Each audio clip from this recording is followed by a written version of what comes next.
अस्सलाम वालेकुम स्टूडेंट, कैसे हैं आप लोग। उम्मीद करता हूँ सब लोग ठीक होंगे, खैरियत से होंगे। तो स्टूडेंट, आज की इस वीडियो में हम बात करेंगे CS 301 असाइनमेंट 1। और ये स्प्रिंग 2026 है। इस असाइनमेंट की जो डेडलाइन डेट है वो है April 30, 2026। 30 अप्रैल तक आप लोगों ने इस असाइनमेंट को जमा करवाना है। 20 नंबर की असाइनमेंट है स्प्रिंग 2026 की। CS 301 असाइनमेंट 1 डाटा स्ट्रक्चर की ये बुक है।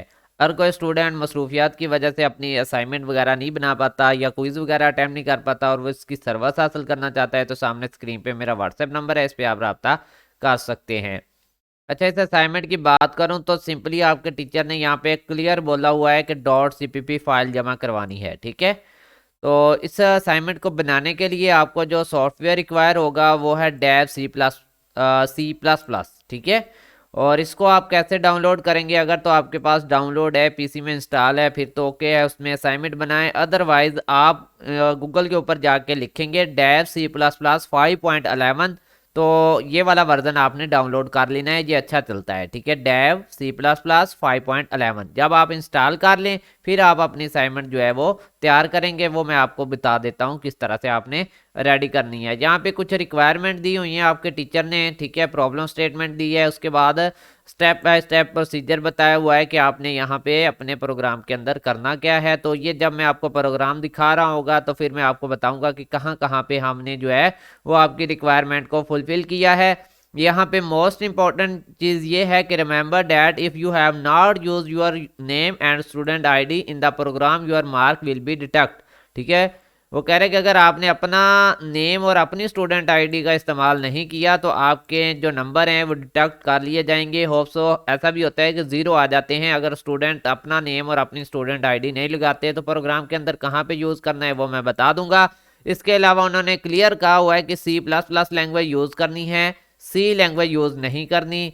बाकी कुछ यहाँ पे उन्होंने रिस्ट्रिक्शन रखी थी कि आपने स्टैक, लिस्ट और वेक्टर ये स्टैंडर्ड लाइब्रेरी यूज नहीं करनी, इन्होंने स्ट्रिक्टली मना किया हुआ है। फिर उन्होंने कहा था स्ट्रक्ट और अरे इज नॉट अलाउड, ये दोनों कीवर्ड्स होते हैं, इनको भी यूज करने से मना किया हुआ है। बाकी अब चलते हैं आपके प्रोग्राम की तरफ।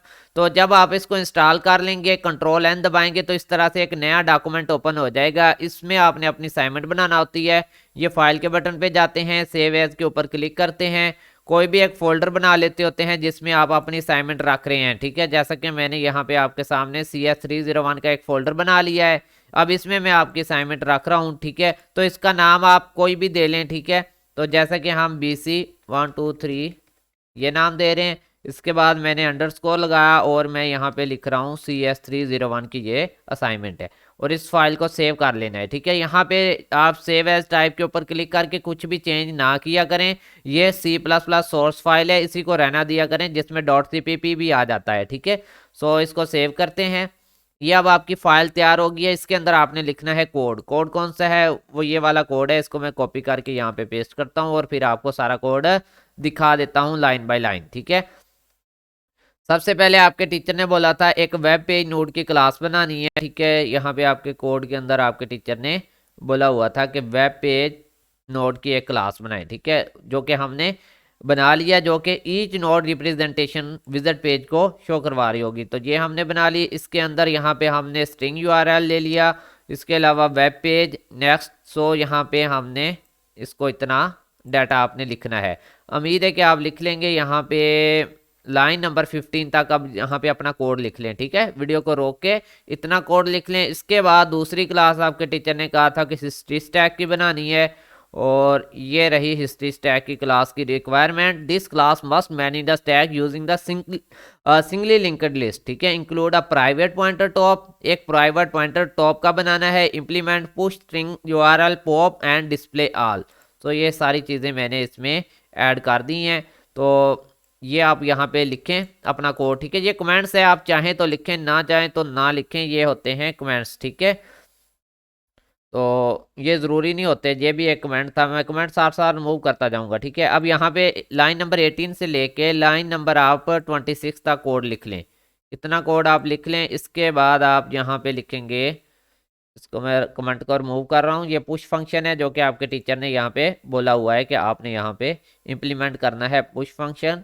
और उसमें स्ट्रिंग यूज़ करना है यूआरएल का, ठीक है, जो कि यहाँ पे हमने यूज़ किया है। तो ये इतना हो गया। इसके बाद आपके टीचर ने इसी क्लास के अंदर बोला था कि आपने पोप का फंक्शन जो है वो लिखना है, ठीक है। सो उम्मीद है कि आपने लाइन नंबर 33 तक लिख लिया होगा। कमेंट मैं रिमूव कर देता हूँ, ये एक्स्ट्रा कमेंट है, ठीक है। इसके बाद इसको, ये पोप का फंक्शन है, ये भी रिमूव करते हैं। ये आपके टीचर ने इधर बोला हुआ है, ठीक है, पोप का फंक्शन बनाए और फिर डिस्प्ले ऑल का फंक्शन बनाए। तो ये पोप का फंक्शन हो गया, ठीक है, यहाँ तक इतना लिखें।